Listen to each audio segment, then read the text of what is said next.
Today on Good Morning Alderaan. Corrections from last week. All right, we get it. Corrections are a thing. Rian Johnson's trilogy still a go at Disney. Arm yourselves, nerds. We're going to war. Gina Carano supporters push for a rehire. In the words of Bart Simpson, Ay, Carano! Is that anything? The boys recap their first non-theatrical Star Wars media with a chat about the Mandalorian. Spoiler alert, it was kick-ass. We have spoken. Will Disney rehire Cara Dune? Will Pat ever pronounce Darth Maul actors' names correctly? Find out now on Good Morning Alderaan. Hello there. He's no good to me dead. We're fine. We're all fine here now. How are you? I think you'll fill in nicely. This is where the fun begins. Hello, and thank you for joining us for news, reviews, and interviews from your favorite galaxy far, far away. My name is Pat. Don't call me Padawan, Collins. And here is my co-host, the mayor of Alderaan himself. Andy here. I'm too tired to say my last name. Aw, Andy. Was it a rough week at the office? It wasn't a rough week. I'm tired. It's COVID. It's that time of year. What did Dwight say in the office? It's like, I don't know. Days are getting shorter. Maybe I'm depressed. My usual, my push for world domination has been put on hold. I think I'm Michael Scott. My life. Oh, my life. Michael, isn't that just a fancy word for being bummed out? Dwight, you ignorant slut. Yeah, you sound like an ignorant slut right now. But I just wanted to say another big thank you. I know we said our thank yous last week. And I just want to give another big shout out, big thank you to my cousin Brandon, who consistent as gravity every week. He'll I put out the new episode link saying, hey, your new stuff is out, come check it out. Consistent as gravity, as I said, he reposts it with all it takes for him is just like a click of the mouse, but that sign of support is really, really valuable, and I it makes me feel all warm and fuzzy. Be like, someone's rooting for us, man. This is awesome. And I just want to say thank you again to everybody who's listening, who's engaging with us, who's liking our posts, who's downloading our episodes. Even if you just download us in the background for, save us for a rainy day in case you're in the car for too long and you want to think about some Star Wars, then we're happy to occupy that space in your phone. So again, Brandon, thank you so much. Everyone, thank you so much. Love yous all. More sappy stuff out of the way. Corrections from last week. Andy, did you have any? I don't know if you actually had any. You were a pretty straight shooter last week. I think I did okay. I think you did too. I think I'm good. You sounded pretty good. I know I had a few that I wanted to go back and look up. So the voice of Darth Maul in the animated series that have been released recently, such as the Clone Wars and Rebels, his name is Sam Witwer. I think I said Sam Witmer or was confused as to the two, but it is Sam Witwer. I thought you just said San. And the cycle of corrections continues. Yeah, okay.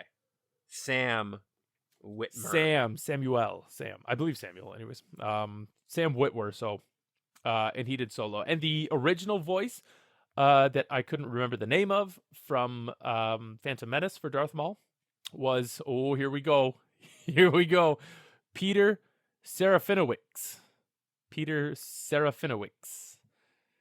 I think that's how you say his name. He did the voice in the Phantom Menace. And interesting story. I heard him on a podcast. It was like a pop culture podcast. Shoot, there's a correction for me. What podcast was it for next week? But he was talking about his recording during the for Solo. So initially, he was the guy who was going to do that Darth Maul line at the end, and he had it. He recorded it. He told his when it was time to go to like the premiere, he's like, yeah, like kids, your dad's in Star Wars kind of thing. And then he like watched the film and he's like, that's not my voice. And so he found out after the fact that it was actually Sam Witwer that did it.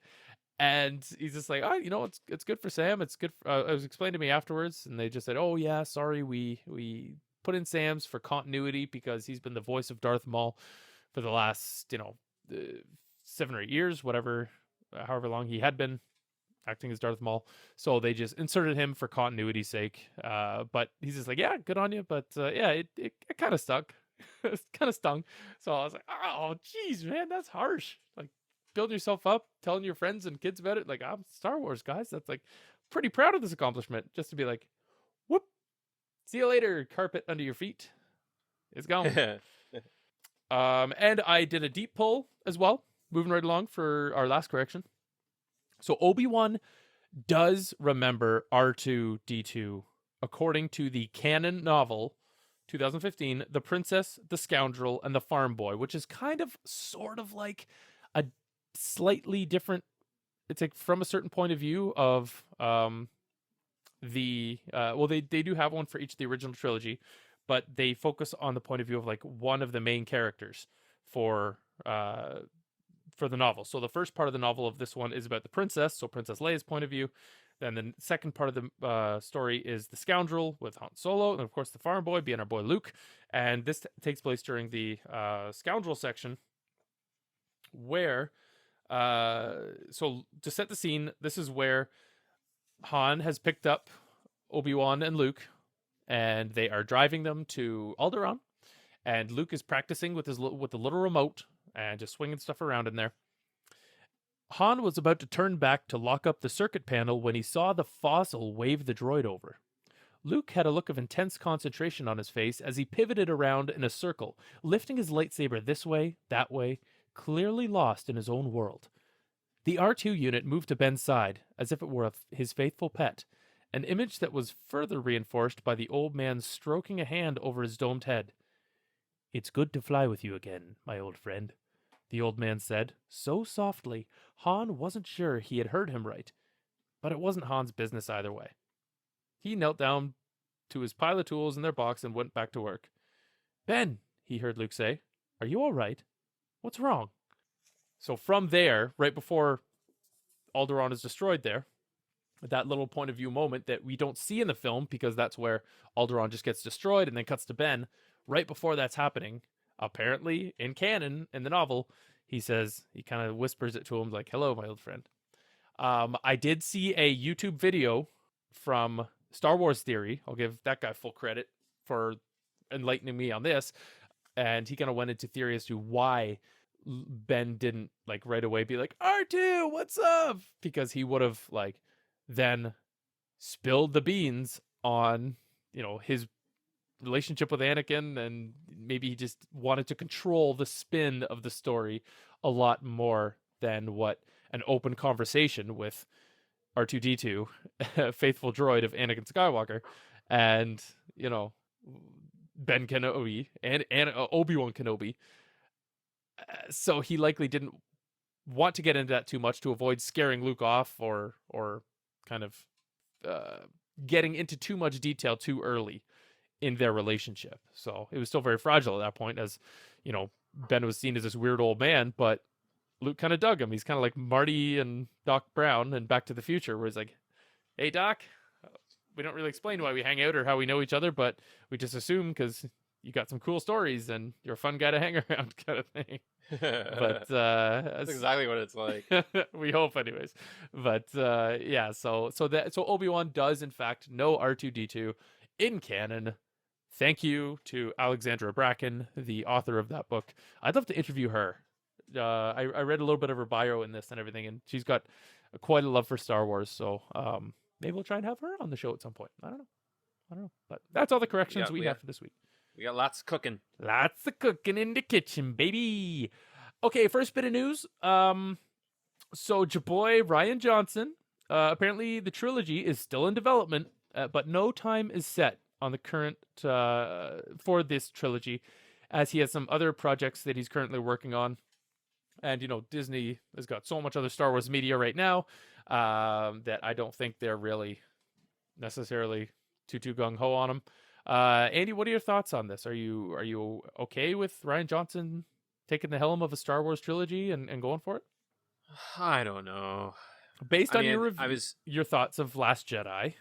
Yeah, like if you think back to previous times we talked about him and we talked about Last Jedi, I mean, I was disappointed, but and I don't think I was disappointed that I just would have rather seen JJ see it through. even though I question JJ's ability to close. This could have been his opportunity to do so. Yeah, never know. so like I think it was a tough spot Rian Johnson's being put in. Like he's trying to make his mark, right? Yep. In Last Jedi. So it's a tough spot. I mean, I guess I'm okay with him having a trilogy. It's for me, it's better he have a whole trilogy than one of three. Absolutely. Like I think it's a better call on Disney just to like, for better or worse, just yeah, just like go for it, right? Yep. Just go for it. Absolutely. I'm personally a huge fan of the idea. Like Rian Johnson is a great filmmaker. His latest movie, one of his latest movies, Knives Out, I thought was a very, very fun, very interesting. Like he's a very artistic director for sure, and so you can tell that he was trying to flex his creative license in for The Last Jedi. Maybe I don't know what kind of leash they had him on or anything like that, but as far as like story framing and all that goes, but yeah, Knives Out. What else did he do? Looper was another one he did. A couple other, like, in my opinion, pretty good movies. So, like you say, having the entire trilogy, having all three movies for him to be able to play with and work on his own, it's like, yeah, hell yeah.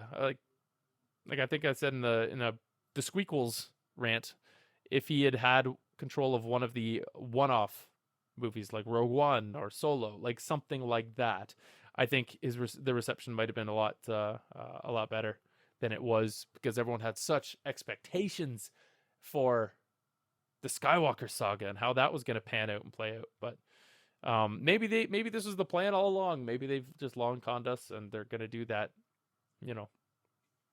revamp or what have you anyways. So who knows what goes on behind the scenes there. But yeah, I'm personally just fine with it. So Rian Johnson, giddy up. Right. Now, Cara Dune, aka Gina Carano. Of course, we talked about it a little bit last week, making a little bit of a stir on the old interweb, getting let go from Disney and Lucasfilm, citing her some of the tweets she'd been releasing were not so favorable in the public's eye. Of course, like, she's been able to speak out now and say, like, no, my this was pretty much taken out of context, and her point was not anti-Semitism by any stretch. Again, this is according to her, what she's saying, but more like, we the people need to be able to recognize what the government is trying to do with, claiming this level of control, saying, shut down your business, stay inside. There's a pandemic at, basically a conspiracy theorist that's just gone, like, because there's no proof to it, but there's really, when you really think about, like, how the in the thick of it all, how much proof actually is there, man, to all of this going on? Like, have you seen the proof, Andy? Have you seen what a coronavirus looks like? And then it's just, so I think it's just kind of like, again, going a little bit buck wild with the conspiracy theory side of things, instead of just going along with the status quo and just saying, yep, stay inside, we'll all get through this together, yada yada yada, typical celebrity spiel about it. So yeah, she has a well, I don't think she coordinated it, but a change.org petition to rehire her.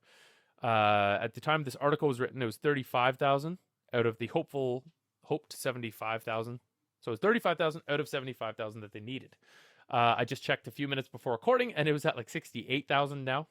This article's been up for a few days.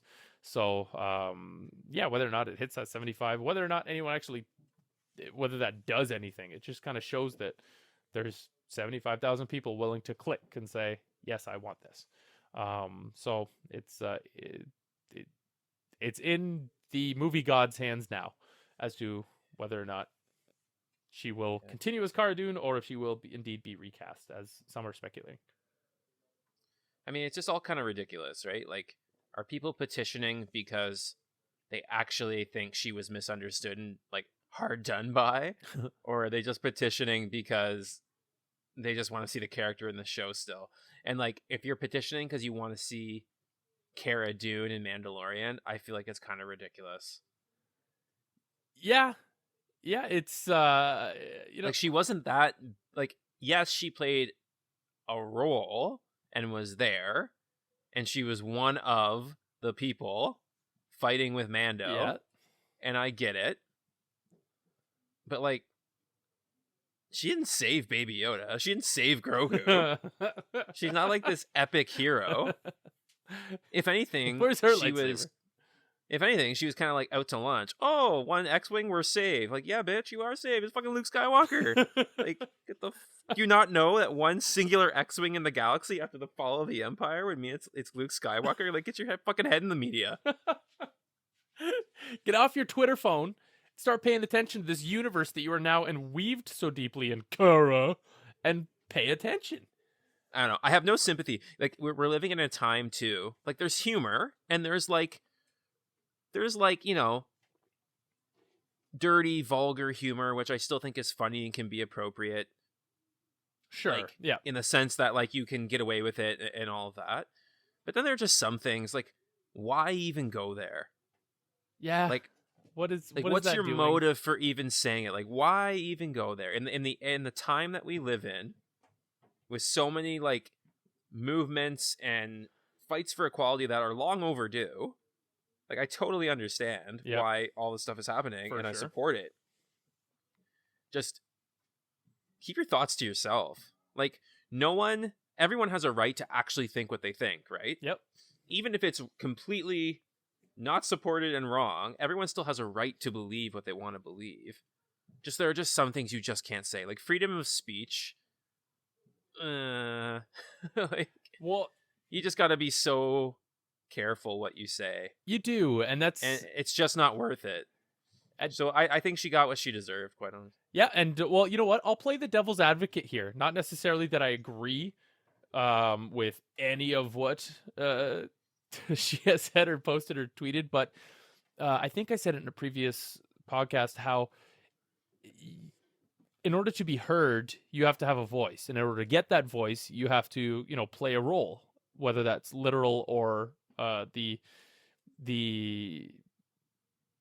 media version of who Gina Carano is. We get the social media, we get like the interviews, which may or may not spell out exactly who that person is, but in order to get your voice heard, you need to amass a following. In order to get that following, you need to, as you said, play by the rules, which is and then once she exercises that newfound power to, it's not newfound, but that newfound, I guess, audience, she's then fired for voicing that audience. So where I think a lot of the petitioners would be coming from would be something like people who are not necessarily in agreement whatsoever with what she says, but just that the fact that just because she has a different opinion doesn't mean that she should be canned or fired or that they have to recast the character who you're trying to buy into. That. But, again, to play the devil's advocate of the devil's advocate, you need to be held accountable for stuff you're saying. And when you do have that kind of audience, you wield a certain sort of power, and you need to be very careful about everything you are tweeting and writing out in social media. Like, you need to almost send it through a team first when you're at this. And again, this is just me shooting out of my own ass kind of thing. But like, if like you need to do a very carefully articulated tap dance to be like, okay, this is how I feel. This is how I'm saying it. But how is that going to be perceived by a person of this background, a person of this background, a person of this background? Nothing to do with like religion or, race or sexuality or any of that, but just like different people's opinions. And how can that be, like, could this be misconstrued? So social media can be like a very powerful tool, but a very like self-destructive I think it's even more self-destructive than people really give it credit for, kind of thing. But as I'm sure Ms. Carano's seeing now, but like, you need to just walk on eggshells, unfortunately and apparently.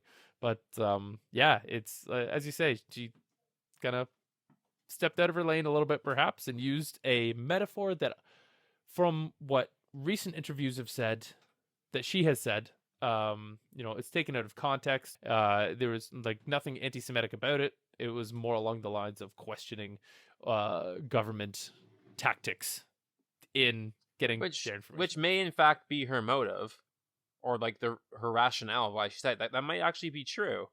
Like, I'm not trying to like paint her as a bad person, right? But it could be true that she was trying to make a point and an example. I just think, look around, know your surroundings, know your audience, Yep. understand the world that you're living in now, Yep. and just you have to be more selective with how you say things. Yeah, absolutely. Like you So- said, if you have a message, then like you can't just go referencing, things that you obviously Right. don't really have that much knowledge of, aside from like a general kind of. Well, I don't know. Maybe she does. Maybe she doesn't. That's me just speculating now. So, it's easy to do. In terms of them recasting the character, again, I go back to this idea of whether she's in the show or not. I actually don't care if the character is in the show. Yeah, I mean, she's Like, kind of served her I- role as far as I'm concerned. I don't know. I'm indifferent, right? Like, again, the character's like, she's some muscle and some firepower. I understand there were like a lot of rumors that she might play a key role in the Rangers of the New Republic show. That's at least something that I read, that she might be in it. Yep. But like, whatever. They haven't started that. They'll figure it out. What a beautiful opportunity for Robert Downey Jr. to sneak into Ooh. a Star Wars project, Ooh. as we've theorized before. Yep. Like, why not make him the lead of a Rangers of a New Republic show? Yeah. Mandalorian timeline, Favreau, Filoni.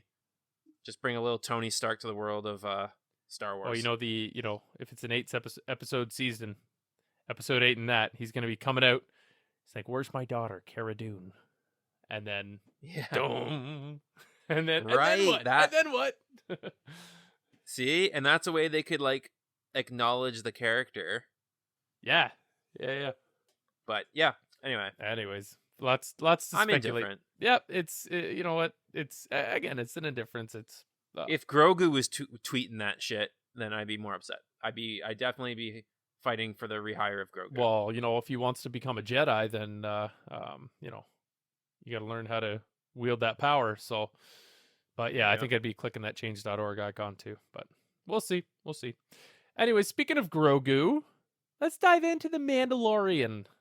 We had a bit of a debate, I would say, talking about like, okay, what are we going to chat about next? We've got a couple interviews. We've covered each trilogy. Do we go and review each movie one over? And I've watched all of the Clone Wars. I haven't watched them all in very recent time. I think I crushed them all in like 2011, 2012, before it was ultimately canceled. And then, of course, rewatched season 7 when it came out last year on Disney Plus. But I'm not as, I guess, knowledgeable about it. It was a long time ago that I watched them. I was on the older side. I think I was probably in my like mid 20s when it came out. So, early mid 20s. So I wasn't like what a lot of the fans are these days, who may have grown up with it as young adults or teenagers or even preteens or something like that. So you kind of have that kind of fondness for childhood things, like I have with the original trilogy, as well as with the prequels, but didn't get that with Clone Wars. So we're gonna delay that one until we have more time to do our diligence a little bit more and look into it a lot more. Rebels, I thoroughly enjoyed, but again, a lot of those episodes are just kind of like one and done for me. It's like, okay, I watched it, great, good. I found personally, maybe this is gonna, don't at me, but a lot of Rebels was like, there was a lot of filler episodes, I felt, in a lot of the seasons there. There was some good, great quality content. When they introduced Thrawn again, I just busted all three of my nuts. It was like, I was like, yeah, my boy, I know him. He's from original, like, I old thought that was stuff. assist. I thought that was assist. It could have. No, it was Thrawn. It was all Grand Admiral. Okay. That was my Grand Admiral node that was just exploding down there. But He was blue. it was blue. Gross. One singular blue ball. Yeah, with red eyes. But it was I couldn't have been happier about that. But again, Mandalorian, especially after my disappointment with the sequels, sorry, especially with Last Jedi, the Mandalorian just like sparked that kind of resurgence for the love of the Star Wars universe within me. And especially after season 2, I was like, I'm all in. You got my, like, shut up and take my money. I'm back in. I'm going to start a podcast now. So look what they did. They started Good Morning Alderaan, essentially. So that's where Andy and I want to sit down and chat about our experience with Mandalorian. How did you feel about Mandalorian? Like, let's go macro to micro. Big sweeping. What'd you think? Like just an overall both seasons. Sure. Well, you know what? Let's focus in on season 1 tonight, and then we'll tackle season 2 next week. Okay. I mean, I would say really quickly, we'll talk about season 2 next week. I'll just say really quickly on season 2, I liked season 2 better than season 1. Yes. Probably because there were way more nostalgic connections. With Minch Yoda, Yoda, you know, we know that there's some characters that show up in it in season 2, so we'll talk about that next week. But in terms of season 1, I really liked it. Like the opening scenes in the original, the first pilot, I guess you'll call it a pilot episode, but they made the whole season. But the first episode in season 1 of Mando, just with the whole like freezing the guy in the carbonite and like bringing him on the ship. Yep. Like that was really cool. And then just the whole like gunslinger, like Western in space scene in the bar. Yeah. Like it was just really well done for him being in a mask, which I know Pedro Pascal has been open. He wants less mask time in future season of Mandalorian. Lots of rumors that he was not going to continue because of it, blah, blah, blah. Anyway, I think he's going to be in season 3. Oh, yeah. But, like, he just did such a good job with that character wearing a mask for, like, 99% of it. So in terms of, like, overall entertainment, like, the heads of stormtroopers on spits, like, on stakes. Yeah. Post-Imperial era. Yeah. Like post-Imperial, pre-First Order. You know, and then like the intro of Moff Gideon at the end. I thought it was really well done. Yeah, like it's an interesting concept, right? Like these stories, the hero's journey is always about the fight to overthrow the power. But the most interesting stuff, what I find myself asking after lots of these big, huge action movies, not necessarily Star Wars, like other stuff, it's like what happens right after the camera stops rolling. Like, okay, they overthrow the Empire that had, in the words of Palpatine, brought justice and order to the galaxy. Like, what now? These guys were keeping the gangsters under control, and maybe that's what Book of Boba Fett's going to explore. Again, we'll touch on that another time. But, like, what happens after the Death Star explodes and in Return of the Jedi and Palpatine dies? You see it in the special edition of Return of the Jedi. Statue of Emperor Palpatine getting toppled over, and then stormtroopers going into crowd control mode and busting that all up. Like they said, there's like these parades. There was one book, I think it was Aftermath. I think it was Chuck Wendig's Aftermath, where it talked about that and just how quickly that whole parade in Coruscant was busted up by Imperial troops who were still acting under the false knowledge that like the Empire was still in control. Like it was then essentially the Civil War, which then ultimately leads into, I believe anyways, into like the Battle of Jakku, which is like the last hurrah between the rebels and the Empire. I also read like online one time that like Palpatine, the Emperor, had made the old Jedi Temple his palace. Yep. Like he essentially built his own palace, Sith palace, over top of like the Jedi Temple on Coruscant. Yep. Yeah. Which is why like at some point in all of this media, they like I would love to see Anakin and Vader in the Obi-Wan series reunite on Coruscant. Just as a quick aside. Oh, that'd be so good. Like that to be where like the fight takes place. I just feel like it's so, or Mandalorian or Rangers of the New Republic or whatever they want to do in this timeline that we're in. I mean, Obi-Wan's not in the Mandalorian timeline, but just whatever they do in this Mandalorian timeline, I would love to see some Coruscant in it. Oh, absolutely. Absolutely. Right? And like see the ruins of the Emperor's reign, the Imperial reign, but also see some ruins of like the Jedi Old Republic time. Like I just think it'd be so interesting if they tied that in, especially given that Mando knows that Grogu was trained on Coruscant.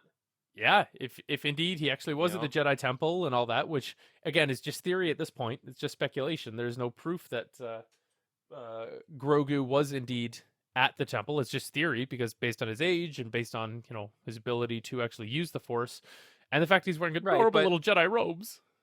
But Ahsoka said that he was trained at the temple by various masters. Did she? Yeah. Well, shoot, she said he was trained. Ahsoka said he was trained at the temple on Coruscant. He was trained by many masters. Well, fork me many running. Masters trained him. I was so dialed in on this first season that I did not even... We're diving into season 2, though. We're diving into season 2. I keep digressing. Okay, well, there's my correction for next week then, just to rewatch that entirely again. Oh my gosh. Okay. I thought that was just speculation. Wow. That's amazing. But yeah, so... Anyways, getting back to my interest in this whole era as to like rebuilding. It's like when you watch the movie Independence Day, like who pays to rebuild all of these cities that have just been annihilated? Who, like, where's that money coming? Where's that infrastructure coming from? And so exploring that. So that's why I was like really intrigued about the Mandalorian, because it's within a few years. They've had a little bit of time to get their shit together. Have they got their shit together? Bounty hunters is still a good profession apparently, because the guild is still fully operational, and they I think are getting used even more now because the control is not quite there that it used to be in the Empire days, with the New Republic sorting the shit out right now. So it's kind of like, okay, he's got a yard to play in. Let's see how this plays out. And as you said, it like right out of the gate, they just established that kick-ass Mandalorian Western style motif right out of the gate. It's just like come in, literally guns a-blazing, and establish him as like a badass kind of hard-nosed character kind of thing. But then, as he works his way through the first episode and gets that little bounty puck and ultimately finds the bounty in the form of Baby Yoda, then Baby Yoda, we did not know his name is Grogu at this point. It just like that first episode just grabbed me. There were so many little callbacks to so much of that motif I enjoyed. Like it was just like the perfect combination, and it actually, where this rambling of mine is going to, it all actually felt like Star Wars again. So that's where I was just like, yeah, you got me. I love it. They also gave you enough nostalgia. Like obviously season 2 is packed full more of like references and nostalgia. Yeah. But they gave you just enough nostalgia in that first season. Like it was something fresh and new, revitalized, kind of reinterested people. Me, anyway. Yeah. You. Yep. But then like to go back to Tatooine and kind of like a callback to A New Hope. Like there was some just some things that sort of like really pulled on the heartstrings. Absolutely. Of classic Star Wars. Well, yeah, like very well done. Even in that very first episode, they had the Blargs, which we've talked about before. Which were in the like 1984, 85 special Battle for Endor.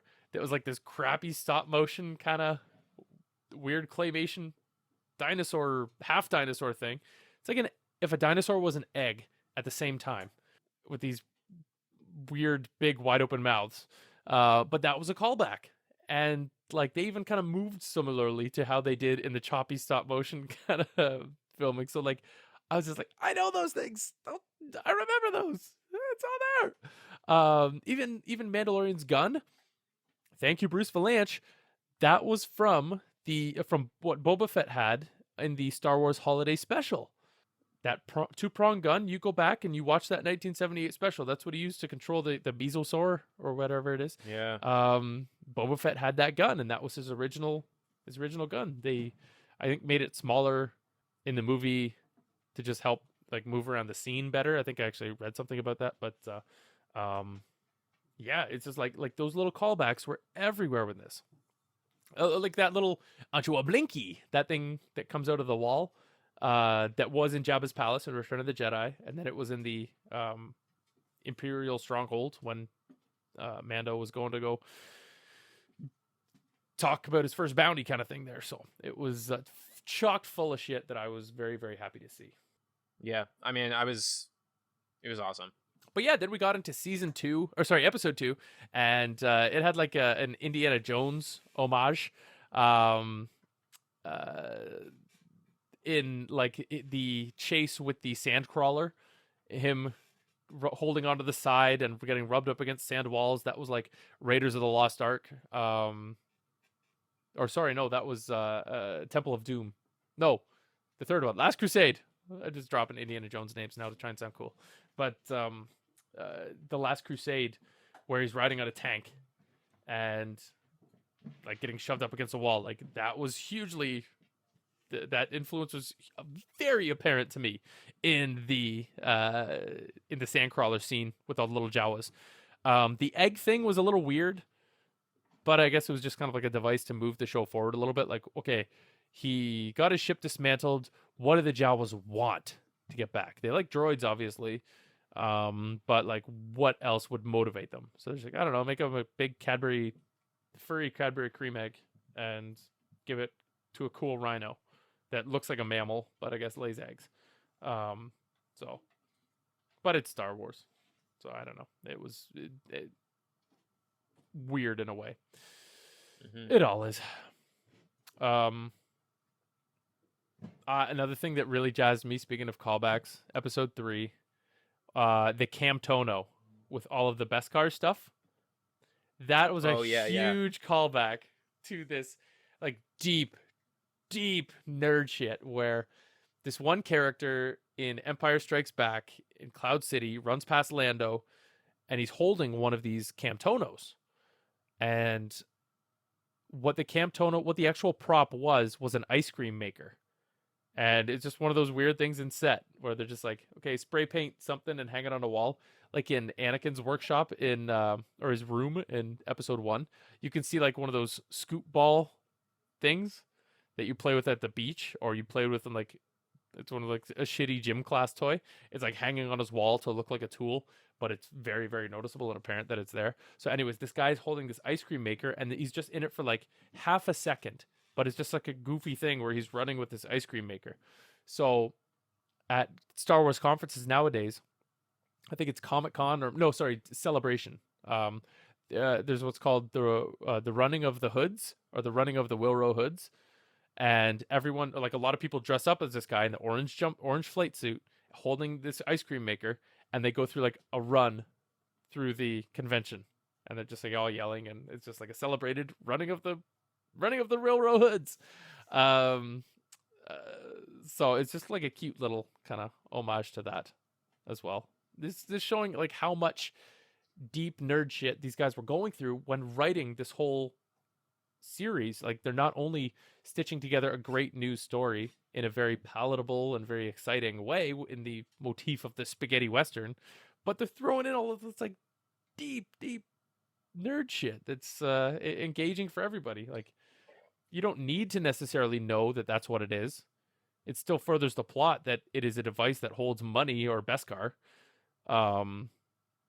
But at the same time, it's just like, okay, they're using shit from the original trilogy, from the old classic stuff. Like, that's what gets you the big fans. That's what gets you the ones who are like really invested in it, who then start podcasts and start talking about it. But it's just like thank you guys. Like, you are giving us these shitty little noshy nerd bits that are just making us go like, oh, I know that. But yeah, anyways, I guess we've been going kind of episode by episode. We can continue right along with that for season 1 here. Episode 4, we get to meet Cara Dune. That was a big thing. I think like the way that they marketed a lot of the characters was it didn't really make sense to me until I watched the entire season, until we got the entire season. Because Cara Dune, like, I was like, okay, she's marketed as like a huge player in this. She's only in episode 4. and then she fucks off again for a couple episodes, and then she's ready at the very end. So it seemed like she was going to be a more prominent part. So you're very correct in that like assessment of her early on, where you're just like, it's not like she saved Grogu. She's like a side character, yeah, but like she's not the main. She's not the main love interest. She's not the the protagonist by any stretch. She's assisting the protagonist, but like, yeah, she's just there in that one episode. In episode 4, where we did, it was a pretty cool episode, where they the return of the ATSD, even the dog-faced aliens. That's a deep pull from from I think the Legacy of the Force. It's where they talk about it in there, the book series way back when. Okay. Klatooinians were it's from the same system as Tatooine and Dantooine and all those Uins, but they were like a dog, like a sentient canine species. They were known to be like very hostile and very aggressive and very canine-y, but just like the fact that they use those guys as the enemies in this episode is like, you guys are paying attention. They could have just made up a creature, made up something like a lot of the sequel stuff did, where they're just like making up new stuff, and maybe that's what people wanted. They wanted new planets and new places to explore, when really it's like, we like those little callbacks, and we being me. Oh, I love the nostalgia. I'm all about the nostalgia. Exactly, and that's like you say, that's what keeps a franchise, I think, going. It's just like callbacks to the original stuff that made it cool in the first place. Right, and you build emotional connection to it almost. It's weird. Mm-hmm. You really do, and it's almost like you're proud of. It's like a personal pride thing. You're just like proud at your own self for recognizing that from something else. It was like in Jurassic World, which wasn't a great movie, but there's a scene in Jurassic World where they finally go back to the original island, because they wasted Jurassic Park 2 and 3 going to this other island for no fucking point. But they go back to the original island. They've got this park, but then they go into like the old park territory, and they stumble upon the original facility, and the original Jeep, and they play like the nostalgic music, and it's just like, I want more of that. I wanted more of that. Exactly. Like, this is where we cut our teeth. This is what got us into this in the first place. So yeah, give a dog a bone, and I don't know what a dog do. Let them chew on it. Let us chew on it. I think that's what dogs do with bones. But that's good, Pat. I thank you. I support you. Oh fuck. But yeah, so like, it's just a nice. It was just like a great reintroduction, great infusion of energy and enthusiasm to this universe that, based on the numbers that Disney, what's it called, Galaxy's Edge at Disney World, based on those numbers, based on the amount of negative reviews for the sequel trilogy overall, Force Awakens, it got some credit. It's like when you're in school and you present first. It's like you're not necessarily going to get the worst marks because you got the guts to go first. So it's like that one gets a little bit of a slide, a little bit of a pass. But looking back on it now, it's kind of like, you took a lot of stuff from, you kind of plagiarized quite a bit, really. But yeah, this like new, fresh with a sprinkle of the old in the way that the Mandalorian is presented. It was great. And like episode 6, I think it was, where they go to the space station and they just had like all those cameo guys in there as well. That was huge. I got a list of the people who played in that, but the guy who voices Anakin Skywalker was in that episode. What was it? Matt Lanter was his name. Matt Lanter. Bill Burr, possibly the most obscure. I had no idea that he was going to be in this whatsoever. Not that I'm like a huge follower of Bill Burr's work. I've seen most of his stand-up. Like, he's flipping incredible in my point of view. But like, he's very kind of like modern George Carlin, I would say. But the fact that he's like in Star Wars absolutely sent me for a trip. Because like, he's just didn't seem like his type. But he pulled it off flawlessly, I would say, in this new character that he begins. Who else is in it? Mark Boone Jr., who was in Batman Begins and Sons of Anarchy. Oh, yeah. Where he's like, swear to me. And he gets sent up the zip line there. He was a much cooler character in Sons of Anarchy. Yes, very much so. He was awesome in Sons. But Clancy Brown was the Devoronian, sorry. And Clancy Brown is a badass actor. He was, if you've seen Shawshank Redemption, he was kind of the asshole prison guard, like the boss of the prison guards in that, where he's about to throw like Andy Dufresne off the roof, and then Andy Dufresne helps him with some accounting, and then he becomes like, all right, I got your back kind of thing. So that was like cool to see him. Jayen, which is the Twi'lek, where they're trying to rescue her brother. That's Natalia Tena, who played Tonks in the Harry Potter movies and Osha in Game of Thrones as well. So she's like, it was great to see her. The voice of Anakin, as I said, Matt Lanter was in this. Even Dave Filoni and a couple of the other directors are in this as well, as the X-Wing pilots at the very end. So like that was just, it could have been seen as just a fan service episode, really. It didn't necessarily further the plot a ton, but just like, if you are going to have filler episodes like that, make them fun as hell, like they did with this one. Sorry, I missed. Did you? Have we talked about Carl Weathers? Did you talk about Carl Weathers yet? No. Sorry. Well, we haven't even talked about Carl Weathers yet. Jesus, having him Yeah. in there as well. Chubbs. He took his hand. Chubbs. Oh, that would be so fitting for Star Wars. If he loses his hand, and if it's not at the hands of like fucking Bosk biting it off or something, I will lose my shit. What a wasted But I got opportunity. him. I tore one of those bastards' eyes out, huh? Look at that. Look at that. Look at that. Happy birthday this week to Happy Gilmore as well. Turned 25 years this Yes, week. I saw that. Oh, yeah. I saw Adam Sandler and Shooter McGavin go back and videos. forth. Modern Family Mom was in that too. Yes. Yeah, Julie Bond. Julie Bone. Yep, there you Happy look out! go. Ninth hole, 9 p.m. Wear something nice. Yeah. But yeah, like the whole season. Secret of just- the Pros. Shit. But yeah, and then the way how they ended the whole Mandalorian episode 1 arc with Giancarlo Esposito coming in. It's like, who is this mysterious Darth Vader-esque figure with the cape and essentially the outfit of Darth Vader? And Yeah, it is very Darth Vader-esque. The whole like control panel on the chest. Yep. Yeah, like the It's whole very- big kind of imposing, all in black, and just Do we know much about Moff Gideon overall? not a ton anyways that I've been able to dig up and find. I'll try harder for next week. It'd be interesting to get a backstory on Moff Gideon. Mhm. Like, who was he in the Empire? Yeah, where did he fit in the You know? in the scheme of things? Especially because they put so many high-ranking officers into the first Death Star, and then the second Death Star. Couldn't you see Moff Gideon being like Finn's dad? Huh? Interesting. Maybe, but Although No. they allude that Finn is force sensitive. So yes, they do. Apparently, Finn did whisper that to Rey when he whispered something to her at the very end. He says, like, I can feel the Force.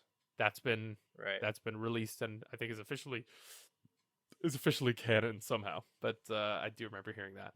But like, and I think as well, he was stolen from a family that he'll never know. So if he was in the Imperials, would he necessarily be that's right. stolen just to get put right back Mace into him? Windu. It's Mace Windu. Oh, Windu Jr.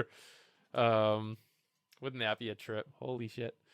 But yeah, like the whole speeder bike thing with IG-11 getting him to come back, because going back to the marketing of these characters, kind of thought that IG-11 was going to have a bigger part in this thing, and then he got fried in the first episode, and then didn't come back till like episode 7, I think it was, where he's just been repurposed as a nurse droid. Voiced by Taika Waititi as well. Amazing. But yeah, like his whole speeder bike chase scene going through the city on the speeder bike, just like lighting up the streets. The whole fight sequence at the end was just like completely action packed and completely like wrapped you all in. And just to show like where these guys being Jon Favreau and Dave Filoni, where their hearts are at, to populate the stormtroopers, they called out to like people in the 501st, which are the Star Wars cosplay community, who have like they need to get registered essentially and inspected to actually be approved. You can't just have like a stormtrooper hoodie that zips all the way up and you get like little pockets in your eyes and you can see through. Like these have to be measured and meticulously fitted pieces of uniform in order to be accepted to the 501st. So they are, like, you could say they're quite movie quality, but they called in these extras to come in and fill out the background of this big battle scene at the end. And these guys had no idea. These men and women who came in with their stormtrooper outfits, they just thought it was like, oh, we're getting called to like a hospital function or something. And they get shown to the set, and then they go turn around the corner and they see like all the Star Wars stuff laid out. Like, could you imagine just what that feeling would have been like? Being like, holy shit, I'm in a Star Wars thing now. Like that would have just been a wild, wild feeling. And the fact that they're just giving that to like essentially ordinary people who just like Star Wars a lot. Like these people, they don't even have to train them really. They already know how to stand like stormtroopers because they've studied these characters meticulously over the years. So like they're just having fun with the whole thing. And that's the biggest thing I think with the whole Mandalorian experience that I've witnessed so far, from, you know, the watching of the show, the interviews, the behind the scenes featurette, which is amazing on Disney Plus as well. If you haven't watched that, definitely give it a watch. It just shows like how much fun they're having throughout this whole experience, which it's getting soaked up by the fans. I can feel it for sure. So it's all good things, all good things. Yeah, it was a great season for sure. Yeah. Oh, of course, ending off with the Darksaber as well. That was just like, all right. Oh yeah, and cutting through the TIE fighter. Cutting through the TIE I thought fighter. that was awesome. And Dramatic. the Jawa's trying to raid it as like the Darksaber comes through the TIE fighter. Yeah. I thought that was good. Oh man. And the Jawas, I always thought I could be really out to lunch on this and people might just think I'm a biggest idiot. But I always thought the Jawas were exclusive to Tatooine. Yeah, apparently not, eh? But I guess they're very earth-friendly creatures. They're well-traveled, certainly. Earth-friendly. They're galaxy-friendly creatures, I mean. Yes, they get around for sure. Those crazy little critters. But yeah, so season 2 just brought the heat as well. We'll get into that next week a little bit more. But yeah, I was just completely enraptured by the first season, and like you said, the second season just added to that. So I was very, very, very enthused about it, and continue to be so. Yeah, me too. So yeah, I'm very excited to see where this whole bit of shenanigans goes with the Darksaber. As we know, we who's gonna get it in season 2? We already know, of course, but even after season 2, I'm very excited to see how that shakes out as well. But that's for another podcast. Next week's podcast.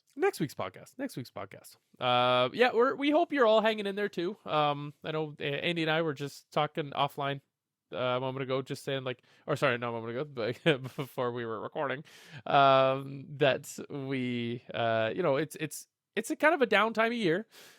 We hope you're all hanging in there. If there's anything Star Wars related that you'd like to know more about or hear about, then give us an idea, give us a chat, give us a question. We'll dig for you and do some answering, and we'll try and find the answers for you. I have a few interview requests out there in the universe right now. I'm just waiting to see what comes back, who comes back, if they come back. If they don't, I'll ask them again. So hopefully we'll get some more of those lined up for you as well, from, again, people who have been involved in the Star Wars industry. If you have any connections of such and would like to hook us up with them, then by all means, let us know. We'd be more than happy to give them a chat and see what's up with them and their thing. So yeah, that's good. Yeah. So yeah, we just want to thank you again for hanging out with us. As always, we really appreciate you listening. As Pat said, we're gonna hit you with some Mando chat, season 2 next week. Maybe talk about some ideas we might have of what we'd like to see from season 3, and then in future podcasts, we're gonna try to, as Pat said, he's still working on those interviews. We're gonna try to bring some new kind of fresh takes on some different things with the future podcasts. That's going to be in development. But again, appreciate you listening. Keep sharing with us, sharing us with others. Appreciate it. And if you would be so willing, please hit that subscribe button, punch that subscribe button, and give us a rating.